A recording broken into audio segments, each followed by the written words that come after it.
Ons moet 'n kerk hê wat se fokus Jesus is. OK. Ons moet 'n kerk hê wat se fokus Jesus is.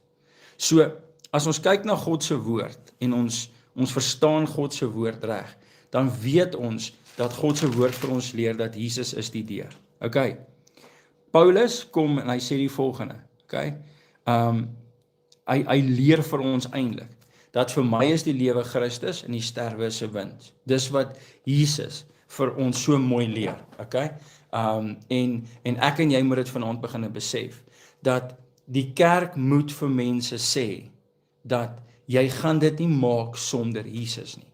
Jy moet glo in die opstanding. Jy moet glo dat hy vir ons sondes gesterf is. Jy moet glo 'n kind is vir ons gestuur. Jy moet daai dinge kan glo, kind van God. Ek wil net gou hierdie kry. So dis vir ons uiters belangrik om dit te verstaan en te weet dat God in sy woord dit vir ons leer, okay? En ek wil hê dat ons moet dit vanaand net besef dat jy kan nie 'n kerk hê wat nie met jou praat oor Jesus nie. As 'n kerk nie praat oor Jesus nie, dan sit jy in die verkeerde kerk. Die fokus moet Jesus wees. Okay.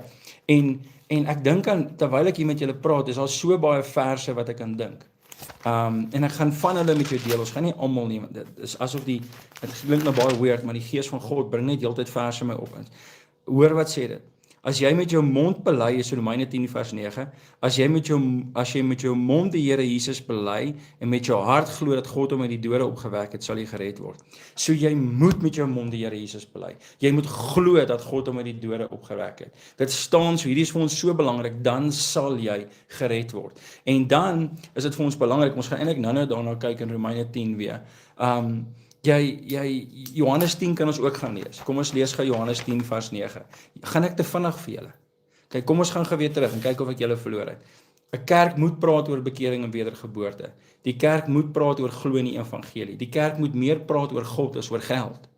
Die kerk se fokus moet op die skepper wees en nie die skepsel nie. 'n Kerk moet, se fokuspunt moet Jesus wees. Kom ons lees gou Johannes 10 vers 9. Kyk gou wat sê dit. Dit sê die volgende. Koning Jesus sê, so jy kan nie, ek is die deur, en as iemand deur my ingaan, sal hy gered word, en hy sal ingaan en uitgaan en weinig vind. So koning Jesus kom en hy sê, hy staan voor hulle, hy sê, ek is die deur, dis wat koning Jesus sê. So jy kan nie by die hemel ingaan sonder koning Jesus nie. So as daar enige iemand is, wat vir jou praat oor enigiets anderste, okay, dan sit jy met 'n probleem. Hoekom? Want daai persoon is besig om vir jou te leer dat daar's ander deure. Daar's net een deur. Daar's net een deur en sy naam is Jesus. Enige persoon daar buite, maak nie saak in wat se geloof hulle is nie, maak nie saak hoe nice hulle lewe nie. As jy nie die Here Jesus aangeneem het as jou saligmaker nie, gaan jy nie hemel toe gaan nie. Dis die kerk se mandaat, dis die kerk se plig.